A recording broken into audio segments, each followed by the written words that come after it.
Est-ce que tu veux que j'appelle quelqu'un? Ta mère, peut-être? Non, tout va bien. J'ai 22 ans, c'est juste que je fais jeune pour mon âge. D'accord. Alors il faudra que tu me donnes le numéro de ton chirurgien esthétique.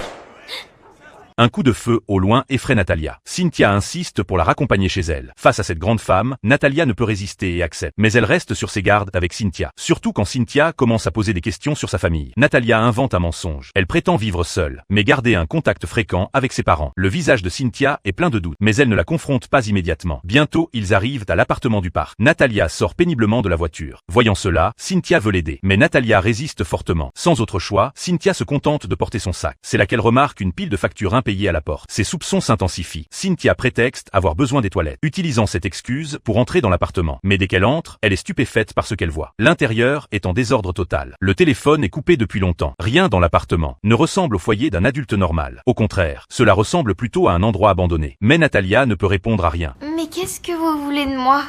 Je veux t'accompagner au supermarché. J'ai pas d'argent. Si t'en as.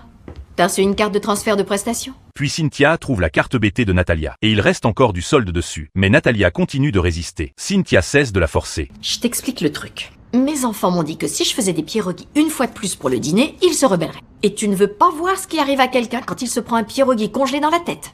Ça, tu peux me croire. Alors qu'est-ce que t'en dis?